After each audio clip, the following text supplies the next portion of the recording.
Mpisa wati lwaki Wange muyisi tata nusu ye osooka gikolerera era we mundaba nga njirya asooka nanzirusaamu rawundi awo n'amakinga sure nti entuuyo zituuse wa ku magulu awo n'agamba kati kwatayo omusaala.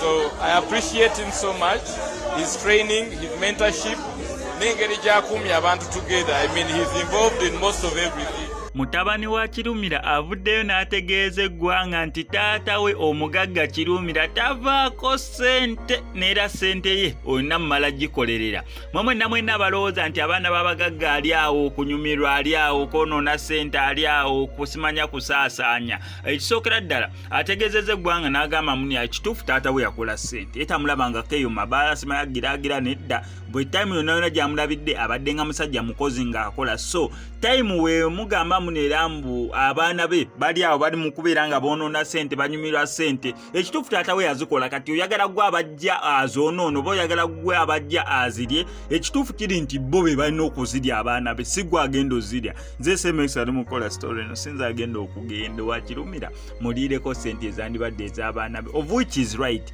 too. Naye atutegeezeza n'atugamba munera taata we si musajja avaako ssente.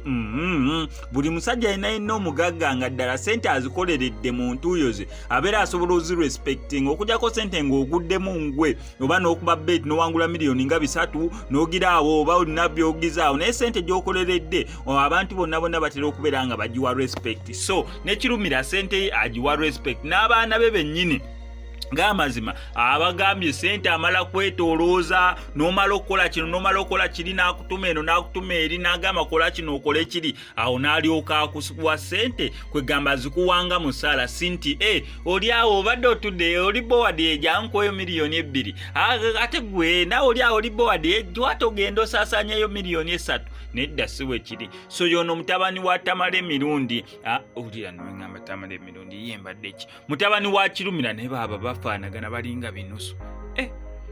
Gamazima Omugagga yeezaala olabira ddala omwana ng'alinga kinusu, tewali njawulo na taata we. So yono mutabani wa Kilumila nga anyumya ku mboozi ye ne taata we engeri gy'abayisa. Totobye nnyo bino abaana bye bayiri bakaana kambata mugosanze soft life already yakolebwa. Omanyi kati era njagala kuba mu mbeera eyo y'emu lwa nsonga bw'obanga omuzadde webanga muzadde we yalinga mu bbala n'agenda n'azannya n'akola kinzo Wange yakola taata saamulaba nnyo yakubiiranga mu kukola, kati mu kukola kwokwo essaawa zino mwenyumirira. This is my benefit. My dad has worked hard. Lwaki sibeera mu life? Bagamba mbu taata akwagala nnyo musina kindi mugwe musika taata mwagala n'ensi zonna gw'ozirimu gw'ozirwa nga gw'omutegere. Ate gira taata ffenna atwagala nnyo. Era mpozi ng'ogamba ffenna ng'abaana tuli basika because buli omu amwagala nga wanjagala.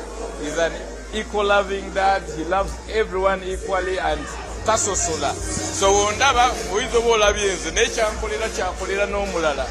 So I believe he's an inspiring dad, and I think so far experience gye nina mu bwataata okubeera taata omulungi ewange oba naalo ng'asiima nkijjawo we because ndaba waba taata yampisa wati lwaki Wange muyisi tata nusu ye osooka gikolerera era we mundaba nga njirya asooka nanzirusaamu rawundi awo n'amakinga sure nti entuuyo zituuse wa ku magulu awo n'agamba kati kwatayo omusaala. So I appreciate him so much, his training, his mentorship, n'engeri gy'akuumya abantu together. I mean, he's involved in most of everything. I'm not a spoiled rich child. I'm a child from a well-off family who has learned to work, and I am willing to provide that teaching to the next generation, my children and the children of